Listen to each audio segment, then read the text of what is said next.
half our matches tonight. I mean, we won. We won. The cup was half empty instead of half full. In other words, instead of a 3-2, it was a 2-3. But first time out of the box, like with this deck, it was a lot cuter than this is. But yeah, I wish there was a different graft creature we could run other than Frogling, but it's like the only one that's decent. But that's good. Now we have more synergy for the Mirror Weave. So like now. We found another way to have synergy for Mirror Weave that doesn't necessarily involve creatures like Feeder or Frogling. So it's this.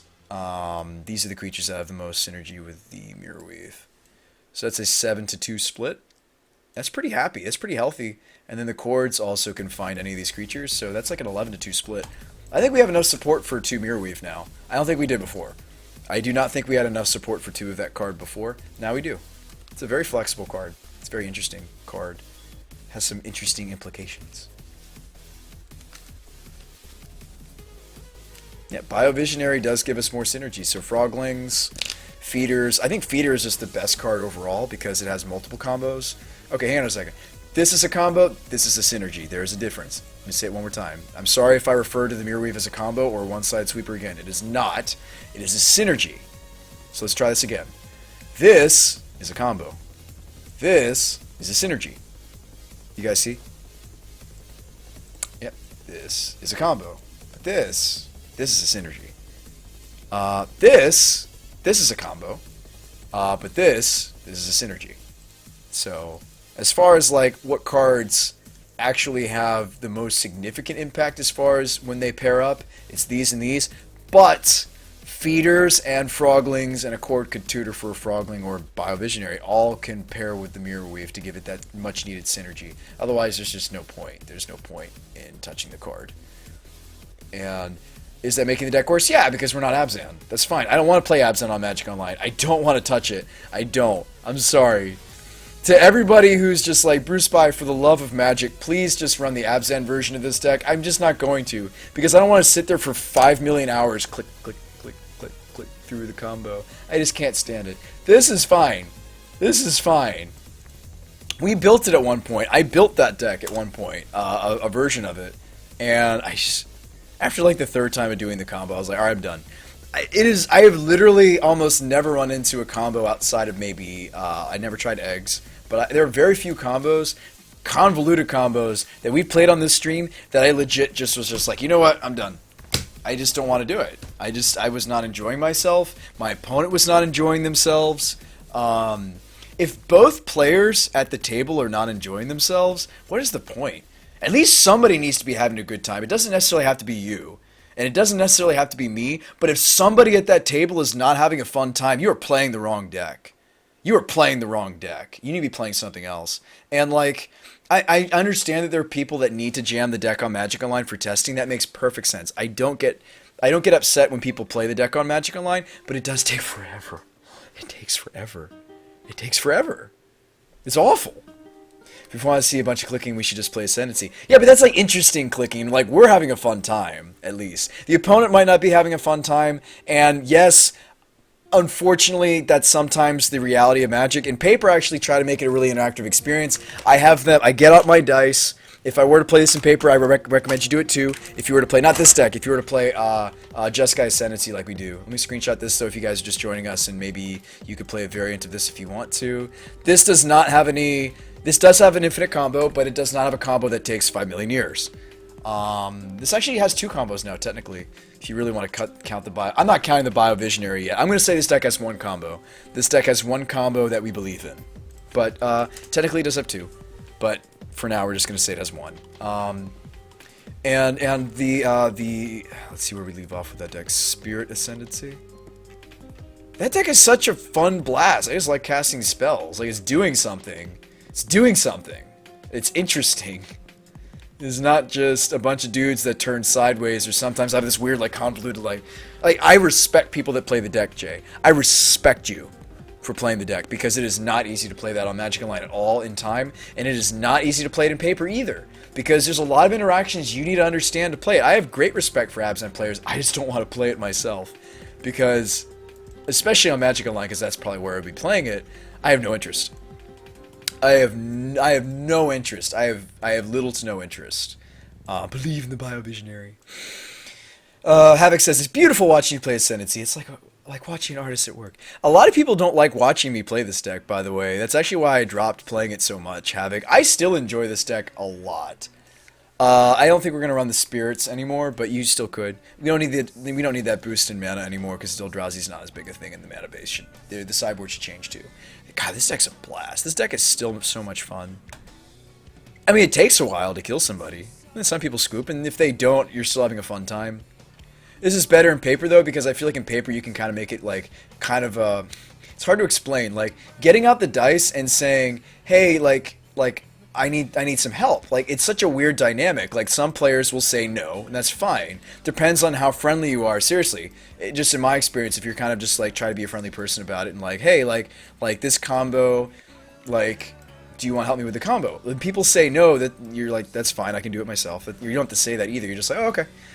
But if for some players, like allowing them to get involved and help you turn the dice, I know that sounds like really like convoluted, and it's like, okay, well they're helping you kill. Like, no, they're not. Like, you should be well versed enough with your Ascendancy deck that you don't need anybody else to help you. You don't need anybody else. But if you include them in turning the dice, like at least they're not sitting there with their hands in their lap, like waiting for you to combo off the 5 to 10 minutes, depending on how fast you are and how versed you are with this deck to combo off. Like including your opponent is not a bad idea. It's not a bad idea because you're getting them involved in the combo. I think that's fascinating. Like some people do that with other Storm decks. Like they're like, hey, like do you want to count Storm? It gives them something to do, and it's just a more enjoyable experience in paper. That's not the case on Magic Online, but at least in paper, you can do that with your opponent if you want to. Still waiting for Wizards to make a comeback. It already did. We already rebrewed it, didn't we? Did you miss that? We brewed it white, didn't we? Dumbledore's Army, I thought we brewed white not too long ago. I just didn't play it yet. Dumbledore's Army in white? I don't have all the cards for it, so it's going to be down here. The white version, nope. Is this it? Nope. Is this it? I'll find it. I think we literally said, okay, Black Splash idea. Yes, that's actual Lich Lord. Yes, that's Dark Confidant. We were thinking about going into, we didn't finish it though, but we were thinking about some of these tools would be a reason to go in black. There weren't that many reasons though, you notice. So we canned that idea. The white sorts of spice you can run with a white version. This was splashing green maybe for Pride Mage? Probably not Magus of the Vineyard. This is not the same version we brewed. Oh man, where is it? Hang on, I'll find it. Maybe it is actually up here. Dumbledore's Army. It's under D for Dumbledore. Here we go, blue at red. 2.0 blue at red. So we're splashing a little bit of red. Here it is. This is what we just brewed not too long ago. I just haven't had a chance to play it, but we have all the cards for it. I just need to change the mana base. Which means we maybe don't have all the cards for it. This might want to be not a Cascade Bluffs deck, but a Mystic Gate deck. This would want to be a Mystic Gate deck because we've got blue, blue, blue, blue, blue, and white, white. So Mystic Gate. I mean, okay, how about we finish it? This one. We'll finish brewing this one. So it would run Mystic Gate probably if I have any copies. I think I have one. Mystic Gate. It would run. It wouldn't run the Blood Moon mana base anymore. Even though if we're gonna run the Magus of the Moon, we need a Blood Moon like mana base, like a mana base that can handle Moon. Otherwise, we need to drop it. We're gonna cut some of those fetches. Flooded Strand, yes, more copies. I don't know. We could still run the Magus of the Moon. It's tutorable. I don't want to run actual moons though. I'll run Magus of the Moon, but I won't run. I don't see any reason to do so. Yeah, white gives us timely reinforcements too. It gives us a lot more game against red, so maybe this is where we want to be. These are actually 3-drops in our list. But we get like the Medley Mage, Reflector Mage synergy, and we can like piece it together with Aether Mage if we don't have both pieces. You can kind of shut people out of their plays, which is kind of cool. We don't need that many islands. So let me give me a Plains. Can't wait to see it in action. Living End is fun. Living End is sweet. I have a buddy who used to jam Living End. Deck is good. Deck is really good still. Deck is really good still, by the way. If you didn't know and you're looking for a deck to take to the GP and you can't decide between Living End and something else, maybe you should be playing Living End. It's really good against Tron. I'm expecting a lot of Tron. Give me one Hallowed Fountain. God, this mana base is a horrendous greed pile. Let's cut the Lighthouse. Good lord. This will not function, but we can try it. It's just not going to function. One more island down. Okay, well, that would be where I started. That would be where I start, and it won't work, but we'll tune the metabase as we continue to mess with this. I don't think you can afford an Arid Mesa. You want blue on the play. Too important for maybe the hardcast Harbinger, not the Viled one. Same with Prodigy, so I feel like we need to be heavy on these islands. The only lands that won't help me cast Prodigy are just the cheap Mutavaults, which I think are still really greedy, by the way. If we're going to go 3-color, they're very greedy. Probably unnecessary. You know what? Let's trim on them or cut them. Or trim on Caverns or cut those. We can't support these, actually. We can't. We just can't. That's too much. That's too much. Give me a second Steam Vents. Oops. That sucks. Okay, so we lose out on the Mutavaults, but that's okay. Another Hallowed Fountain. Hallowed be thy fountain. Why don't you take your Brain in the Jar deck? I'm so worried. I feel like there's just going to be so much Tron, because that's the deck that won, right? I can't justify taking a deck that's just not going to be meted well. You guys might see me do a lot of cute stuff when it comes to Magic Online. When it comes to tournaments, I wouldn't say there's a different side of me that comes out. In some ways, that's true. Not that I become like this angry person. Like I'm still gonna be the same BrewSpy. I'm still gonna like greet all my opponents. I do the good luck, have fun, even in paper. I really do. I always try to go for. I don't necessarily go for a handshake after a game, whether or not I won or lost, because that can upset the other player. Like especially if you won and you go for the handshake, don't do that. And then say like good game. Like the other person might be like kind of upset, like their deck didn't work or something went wrong, or they made a misplay. Like don't rub it in their face. Anyway. But I always do go for that handshake initially, or right hand. And you're just like, hey, what's up? I mean, you're going to get to know your opponent's name in real paper events because, like, their name is on the slip. So, like, that's not just for keeping records. Like, that's so you can, like, socialize with another human being and be like, hey, like, good luck in your tournament. But, like, you're still going to fight your battle. Like, you're still going to do your thing. Doesn't mean you can't be friendly with your opponent. Like, there's very little to gain from being, like, I don't know. I see some players, they just like when it comes to tournaments, they're just going to like grunt, have as little communication with you as they need to humanly possibly play Magic with you. That's fine. That's fine. You don't have to enjoy yourself, or you know, or if your way of enjoying yourself is being that way, that's fine. You know, you just want to play your deck. I get that. That's fine. And Magic's a beautiful game. There's a lot of peoples from a lot of different backgrounds and a lot of different, you know, some people have social anxiety, some people have disabilities, so that's fine.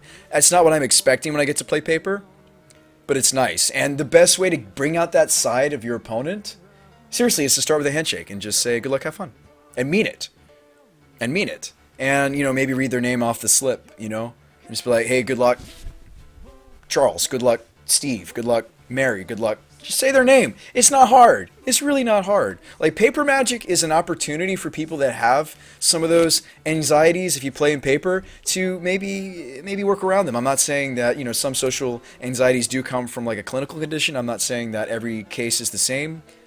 I mean, I'm no psychiatrist, but you know, like Magic, like the community could be so much more. And all it starts is with, you know, like a smile or a handshake, and then you play Magic. And you, at the end, whether you won or lost, you know, unless the other person extended the hand, you don't need to. But anyways. Havoc says, handshake, good luck every time. First and foremost, this is a hobby. If you're not there to have fun, then you shouldn't be there. Correct. I mean, it's important to also play your game and try to get your game on. But, you know, you will have just a more enjoyable experience that I found if you go for that handshake initially. There's no brain in a jar in this. This is just Wizards. This is like what Frank played the other day. From us. We brewed it. We brewed the Dumbledore's army that Frank played. We did. Yeah. Oh, I'm sorry. Don't kick him. Everyone's a good sporting human being, says one biologist. Sam says, you're such a good person. What? Oh, I mean, everybody has their shortcomings, Sam. I'm not a perfect person, far from it. Very far from it. I have my shortcomings. I procrastinate.